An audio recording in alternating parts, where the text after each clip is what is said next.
back with another wrestling figure review. And if you've read the title of the video, then it's really no surprise what it's going to be. It's Basic Series 81, Dana Brooke. I know in my last video I said I don't really collect basics, and I tried to justify that by saying, well, look, if it's a well-known superstar that has a suit, sure, I'll get it. But then again, here I am back again with another review of a basic, and it's not that.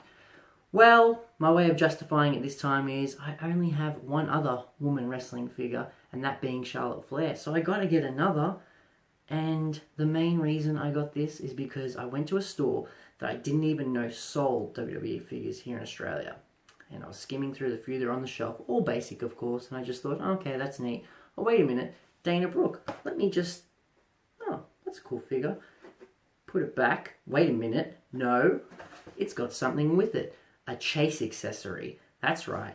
A Money in the Bank briefcase accessory comes with this figure. And I've got to be honest, in all my time of buying figures here, or just in general, but especially in Australia, all my time buying figures, I've never ever seen a chase accessory with any other figure. And I thought, well, I need another woman wrestler. This has a cool accessory which I don't have.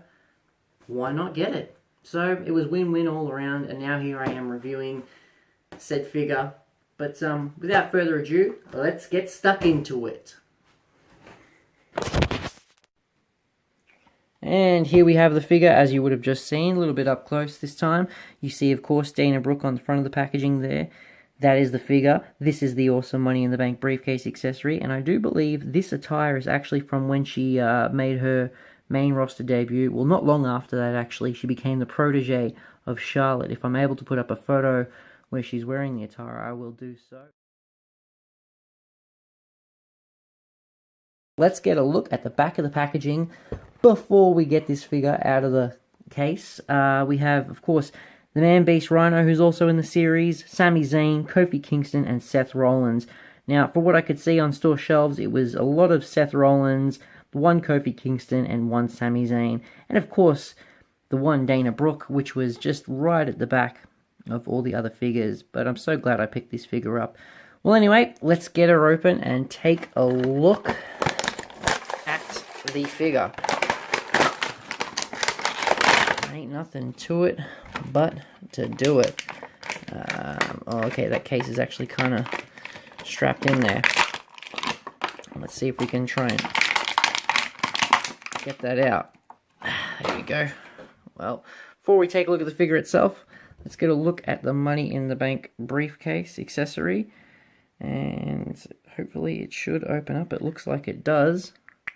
And there we go, yes, and there's nothing inside except some writing there which says trademark 2010 WWE China, 2010 Mattel, and that is not really important at all. But anyway, Money in the Bank briefcase accessory, awesome. Love the little decal on there, very colorful.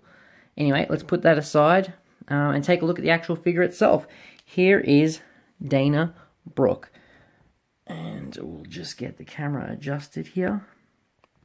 So yeah, as you see, Dana Brooke, I like this attire on her. It's really nice, but you know, there's something else I'm actually noticing about the limited articulation now on basic figures, and it's that this upper body actually doesn't have that that like upper body what would you call it, like swivel, as well as of course the upper bicep swivel, and the legs don't actually, or the boots I should say, the feet aren't actually adjustable either. Like you could, you know, move the feet up and down.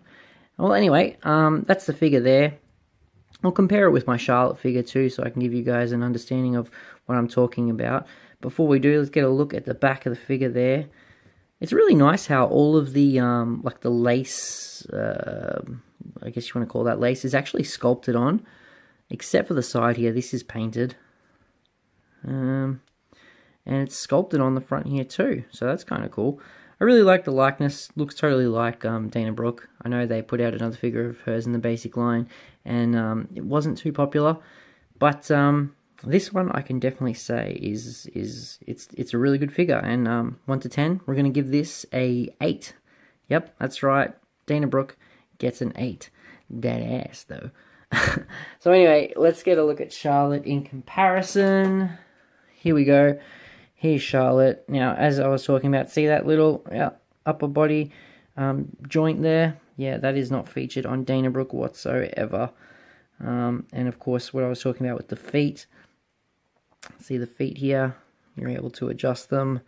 That is non-existent on the new Dana Brooke basic figure.